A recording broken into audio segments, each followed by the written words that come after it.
اللہ رب العزت کی حمد و ثنا حضور سرکار دو عالم صلی اللہ علیہ وآلہ وسلم کی ذات والا صفات پر ہدیہ درود و سلام کا نذرانہ پیش کرنے کے بعد دعا ہے کہ اللہ رب العزت میری اور آپ سب کی حاضری کو اپنی پاک بارگاہ کے اندر قبول و مقبول فرمائے، اور جو آیہ مبارکہ میں نے تلاوت کی ہے اللہ رب العزت مجھے اس کے ضمن کے اندر حق سچ بیان کرنے کی توفیق عطا فرمائے۔ عزیزان محترم، اللہ رب العزت قرآن مجید فرقان حمید کے اندر ارشاد فرماتا ہے الاخلاء یومئذ بعضهم لبعض عدو الا المتقین۔ یہ قیامت کا نقشہ بیان کیا جا رہا ہے کہ قیامت کے روز ایسا وقت ہوگا کہ جب بھائی بھائی کا نہیں ہوگا، جب رشتہ دار رشتہ داروں کا نہیں ہوگا، جب ماں باپ اپنے بچوں کے نہیں ہوں گے اور بچے اپنے ماں باپ کے نہیں ہوں گے، یعنی کوئی کسی کا اس دن نہیں ہوگا۔ اور اس دن ایسا ایک دن ہوگا کہ جب کوئی ایک دوسرے کو پہچاننے سے انکار کر رہا ہوگا تو اس دن کون مددگار ہوگا؟ فرمایا الاخلاء یومئذ بعضهم لبعض عدو الا المتقین، مگر جو متقین لوگ ہوں گے، جو تقوی شعار لوگ ہوں گے، جو تقوی کو اپنانے والے لوگ ہوں گے، وہ اس دن بھی تنہا نہیں چھوڑیں گے۔ وہ ایک ایسا دن ہوگا۔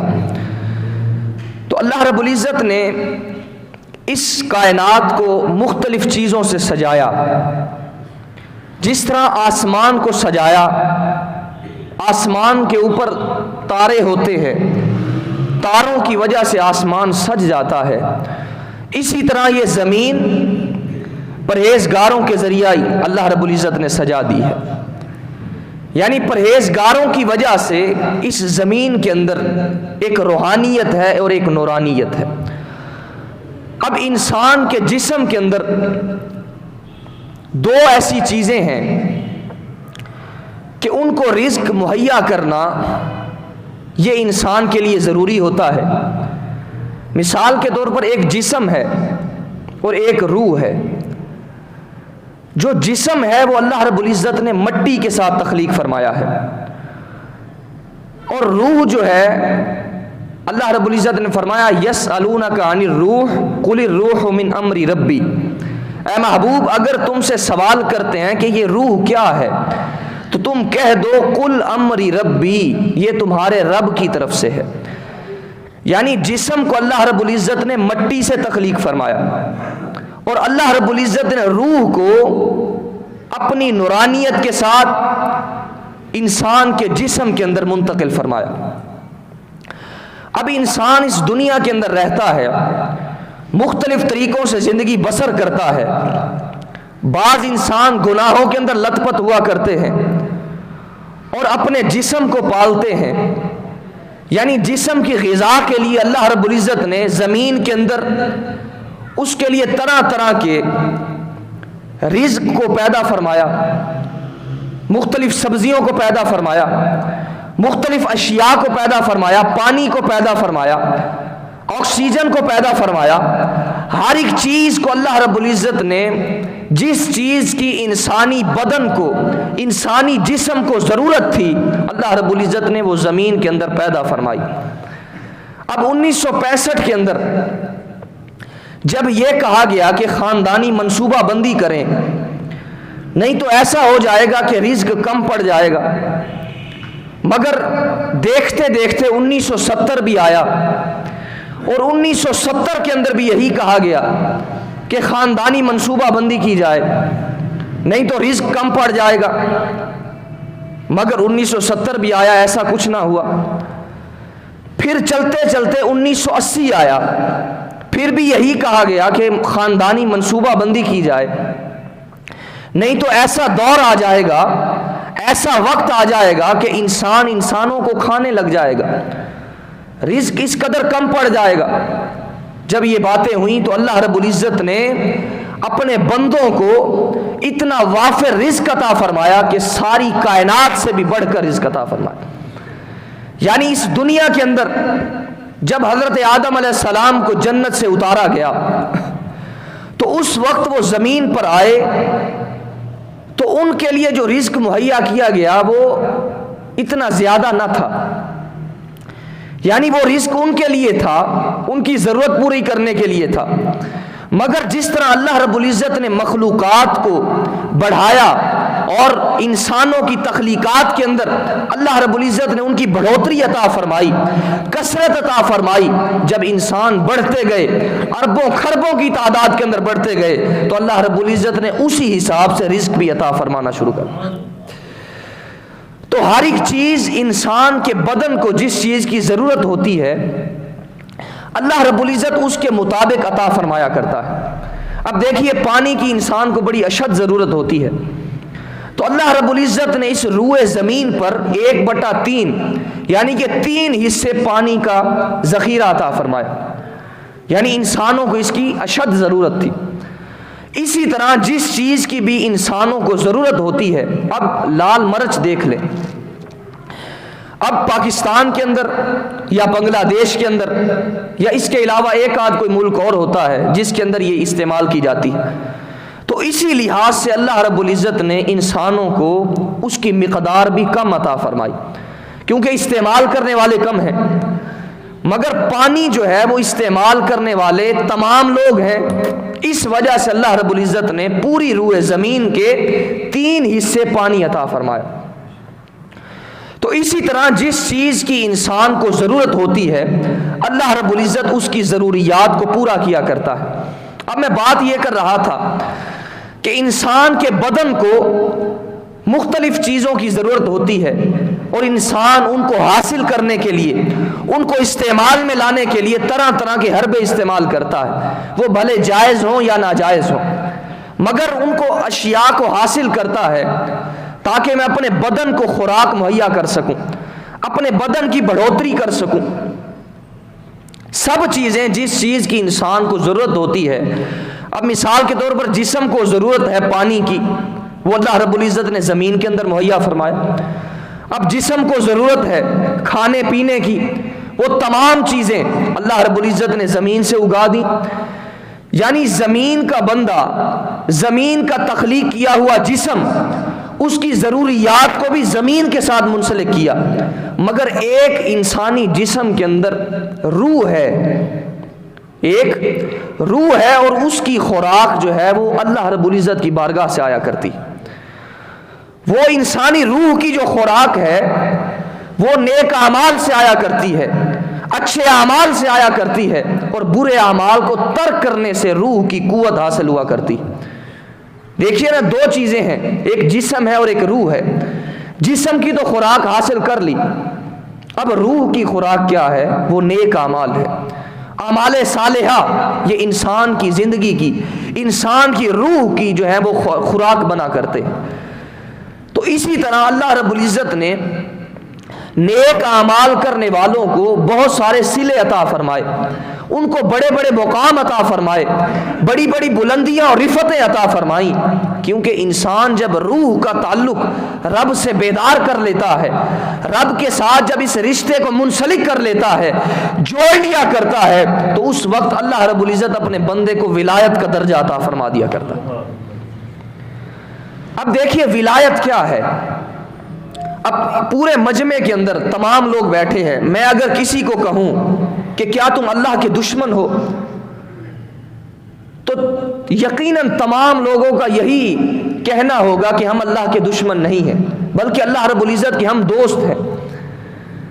تو یہ اس کو ولی کہتے ہیں، اس کو ولی کہتے ہیں. الا ان اولیاء اللہ لا خوف علیہم ولا هم یحزنون. اللہ کے اولیاء نہ تو ان کو کوئی خوف ہوتا ہے اور نہ ہی کوئی حزن ہوتا ہے. خوف کیا ہوتا ہے، حزن کیا ہوتا ہے؟ خوف انسان کو باہر کا ہوا کرتا ہے، کسی دشمن کا خوف، کسی خطرے کا خوف، کسی چیز کا خوف. خوف انسان کو باہر کا ہوا کرتا ہے اور حزن انسان کو اندر کا ہوا کرتا ہے. اور جو اللہ کے اولیاء ہوتے ہیں ان کو نہ تو کوئی خوف ہوتا ہے اور نہ ان کو کوئی غم ہوتا ہے، یعنی نہ ان کو کوئی باہر کا خطرہ ہوتا ہے اور نہ ان کو کوئی اندر کا خطرہ ہوا کرتا۔ تو اب میں بات یہ کر رہا تھا کہ تمام لوگ یہی کہیں گے کہ ہم اللہ رب العزت کے دوست ہیں، تو اس کو ولی کہتے ہیں۔ اب ولایت کی دو قسمیں ہیں، ایک ولایت عامہ اور ایک ولایت خاصہ۔ اب یہ جو ہم سب اقرار کرتے ہیں کہ ہم اللہ رب العزت کے دوست ہیں، تو یہ ولایت عامہ کے اندر آ جاتی ہے، یعنی تمام لوگ اللہ رب العزت کے ساتھ ایک تعلق کو برقرار رکھتے ہیں، یہ ولایت عامہ کی صورت ہے۔ اور ایک ولایت کا درجہ وہ ہوتا ہے جو ولایت خاص ہوا کرتا ہے۔ وہ خاص ولایت اللہ رب العزت اپنے مقبول بندوں کو دیا کرتا ہے، اپنے مقربین کو عطا فرمایا کرتا ہے۔ وہ تب عطا فرماتا ہے جب انسان اپنی روح کو بہتر غذا عطا فرماتا ہے، جب انسان اپنی روح کو تگڑا کر لیتا ہے، جب انسان اپنی روح کے تمام تر گوشے مکمل کرتا ہے اور اس کو رب کی بارگاہ تک رسائی دیتا ہے، تو اس وقت یہ جو رشتہ ہوتا ہے اس کو عطا فرما دیا جاتا ہے۔ فرمایا وَعِبَادُ الرَّحْمَنِ الَّذِينَ يَمْشُونَ عَلَى الْأَرْضِ هَوْنًا وَإِذَا خَاطَبَهُمُ الْجَاهِلُونَ قَالُوا سَلَامًا۔ اللہ کے بندے وہ ہیں جو زمین پر نرمی کے ساتھ چلتے ہیں، یمشون علی الارض ہونا واذا خاطبهم الجاہلون قالوا سلاما، اور جب ان سے جاہل مخاطب ہوتے ہیں تو ان کو سلام مفارقت کہتے ہیں اور چلے جاتے ہیں۔ اور دوسری نشانی کیا فرمائی؟ فرمایا والذین یبیتون لربہم سجدا وقیاما، ساری رات اپنے رب کے حضور سجود اور قیام کے اندر گزار دیتے۔ یہ روح کی غذا میں آپ کو ذکر کر رہا ہوں۔ ساری رات ان کی راتیں سجود کے اندر گزرتی ہیں، ان کی راتیں قیام کے اندر گزرتی ہیں۔ حضرت رابعہ بصری رحمۃ اللہ تعالی علیہ آپ ساری رات سجدے کے اندر گزار دیتی، اور جب صبح کی اذان آتی تو اس وقت مولا کے حضور عرض کرتی باری الہ تیری راتیں اتنی چھوٹی ہیں، تیری بندی کا ایک سجدہ بھی مکمل نہیں ہوتا۔ یہ چیزیں والذین یبیتون لربہم سجدا وقیاما، ساری رات عبادات کے اندر صرف کر دیتے ہیں، ساری رات اپنے آپ کو عبادات کے اندر مشغول کر دیتے ہیں۔ ساری رات، میں سمجھانے کے لیے اگر عرض کروں، ساری رات اپنی روح کی غذا لینے کے لیے ساری رات رب کے حضور خرچ کر دیتے ہیں۔ شب زندہ دار ہوتے ہیں، تہجد گزار ہوتے ہیں۔ وہ عورتیں جو ہوتی ہیں، وہ مرد جو ہوتے ہیں، وہ اللہ رب العزت کی بارگاہ کے اندر سرخرو ہو جایا کرتے ہیں۔ والذین یبیتون لربہم سجدا وقیاما والذین یقولون ربنا اصرف عنا عذاب جہنم۔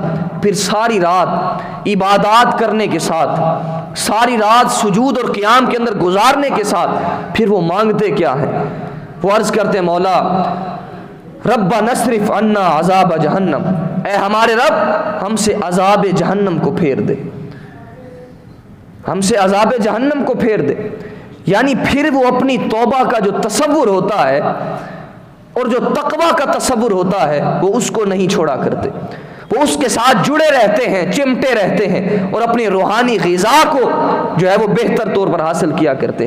یہ نقطہ ذہن کے اندر بٹھا لیں، اگر انسان روح کی خوراک حاصل کرتا رہے، روح کی خوراک بہتر ذریعہ سے حاصل کرتا رہے، تو اللہ رب العزت اس کو کبھی بھی جسم کی خوراک کے لیے پریشان نہیں کیا کرتا، کیونکہ اللہ رب العزت خود فرماتا ہے وَمَا مِن دَابَّةٍ فِي الْأَرْضِ إِلَّا عَلَى اللَّهِ رِزْقُهَا، یعنی تمام انسانوں کا جو رزق ہے وہ اللہ رب العزت کے ذمہ ہوا کرتا ہے۔ اب مختلف چیزوں کے خوف ہوا کرتے ہیں، انسان کبھی ناشکری کے ذریعہ جو ہے وہ اپنی زندگی کے اندر اللہ رب العزت کی نافرمانی کو اختیار کرتا ہے۔ اللہ رب العزت فرماتا ہے لَإِن شَكَرْتُمْ لَأَزِيدَنَّكُمْ، تم میرا شکر ادا کرو میں تمہیں اور زیادہ دوں گا۔ پھر فرمایا فَاذْكُرُونِي أَذْكُرْكُمْ وَاشْكُرُوا لِي وَلَا تَكْفُرُونَ، تم میرا ذکر کرو میں تمہارا ذکر کروں گا، تم میرا شکر ادا کرو اور میری ناشکری نہ کرو۔ اب حضرت موسیٰ علیہ السلام کوہ طور پر جا رہے ہیں اللہ رب العزت سے ہم کلام ہونے کے لیے۔ راستہ کے اندر دیکھیے انسان ناشکری کے طور پر اللہ رب العزت سے کتنا دور ہو جاتا ہے۔ اب حضرت موسیٰ علیہ السلام جا رہے ہیں، راستہ کے اندر ایک ایسا شخص ملا، وہ شخص اپنے بدن کو، اپنی ستر عورت کو ریت کے اندر چھپا کر بیٹھا ہوا تھا، یعنی اس کے بدن پر کوئی لباس نہیں تھا، کوئی کپڑا نہیں تھا جس کے ساتھ وہ اپنے بدن کو ڈھانپ سکتا۔ اس نے اپنے بدن پر ریت اوڑی ہوئی تھی اور اس کے ساتھ اپنی ستر عورت کو چھپایا ہوا تھا۔ اب حضرت موسیٰ علیہ السلام کو انہوں نے بلایا اور کہا کہ آپ اللہ سے ملنے کے لیے جا رہے ہیں، ہم کلام ہونے کے لیے جا رہے ہیں، جب اللہ رب العزت کی بارگاہ کے اندر ہم کلام ہونا تو میری یہ بات بھی عرض کر دینا کہ مولا مجھے کم سے کم اتنا رزق تو دے دے، اتنا رزق تو دے دے کہ میں اپنے ستر عورت کو چھپا سکوں، اپنا بدن ڈھانپ سکوں، کم سے کم مجھے اتنا رزق تو عطا فرما دے۔ حضرت موسیٰ علیہ السلام آپ نے فرمایا ٹھیک ہے، میں اللہ کی بارگاہ کے اندر یہ تمہاری عرض گزارش پیش کر دوں گا۔ اب حضرت موسیٰ علیہ السلام آگے چلے اور راستہ کے اندر ایک ایسے شخص سے ملاقات ہوئی، وہ شخص اس کے ساتھ کثیر تعداد کے اندر مال تھا، مال و دولت کی فراوانی تھی، کثرت کے ساتھ اس کے پاس بھیڑ بکریاں تھیں، سب کچھ تھا۔ اب اس نے کہا اے موسیٰ آپ اللہ کی بارگاہ کے اندر ہم کلام ہونے کے لیے جا رہے ہیں، لہٰذا تم ایسا کرنا رب کی بارگاہ کے اندر جب ہم کلام ہونا تو میری بھی ایک گزارش پیش کر دینا۔ کہا تمہاری کیا گزارش ہے؟ کہا میری صرف اتنی سی گزارش ہے، رب کی بارگاہ کے اندر یہ عرض کر دینا کہ مولا مجھے اتنا سارا رزق عطا فرمایا ہے، میں اس کو سنبھال نہیں سکتا، لہذا میرے رزق تھوڑا کم کر دے تاکہ میں اسے سنبھال لیا کروں، اسے سنبھال سکوں۔ اب حضرت موسیٰ علیہ السلام دونوں کی گزارشات کے ساتھ رب کی بارگاہ کے اندر حاضر ہوتے ہیں اور موسیٰ علیہ السلام رب سے ہم کلام ہوتے ہیں، اس پہلے بندے کی بھی گزارش کرتے ہیں اور دوسرے کی بھی گزارش کرتے ہیں۔ اللہ رب العزت پہلے بندے کے لیے فرماتا ہے کہ اگر وہ میرا بندہ شکر ادا کیا کرے گا تو پھر میں اسے دیا کروں گا، اگر وہ میری ناشکری کیا کرے گا تو میں اس کو کبھی بھی عطا نہیں کیا کروں گا۔ اور دوسرا بندہ جس کے پاس مال و دولت کی فراوانی تھی، کثرت تھی، اس کے بارے میں اللہ رب العزت نے فرمایا کہ میرے اس بندے کو پیغام پہنچا دینا کہ تم شکر ادا کرنا چھوڑ دو، میں تمہیں مال دینا چھوڑ دوں گا، شکر ادا کرنا چھوڑ دو۔ اب حضرت موسیٰ علیہ السلام دونوں کا پیغام لے کر اب اس پہلے آدمی کے پاس پہنچے جس کے پاس مال و دولت کی کثرت تھی۔ اب اس کے پاس پہنچے اور حضرت موسیٰ علیہ السلام نے اللہ رب العزت کا پیغام پہنچایا، کہا اللہ رب العزت یہ فرما رہا ہے۔ اب اس نے کہا کہ میں تو شکر ادا کرنا چھوڑ نہیں سکتا، میرے اللہ نے مجھے دیا ہے، میرے اللہ نے مجھے عطا فرمایا ہے، تو میں اس کا شکر گزار بندہ کیوں نہ بنوں، میں اس کی ناشکری کیوں کروں، لہٰذا میں اور زیادہ شکر کیا کروں گا۔ تو حضرت موسیٰ علیہ السلام نے فرمایا کہ جب تک تو شکر ادا کرتا رہے گا اللہ رب العزت تجھے اور بھی مال عطا فرماتا رہے گا۔ تو یہ ہمارے اندر بھی یہ کمی پائی جاتی ہے، ہمارے پاس سب کچھ موجود ہوتا ہے مگر پھر بھی ہم شکوے شکایت سے باز نہیں آتے، شکوے شکایت سے دریغ نہیں کرتے۔ یہ سب چیزیں ہمارے پاس میسر ہیں۔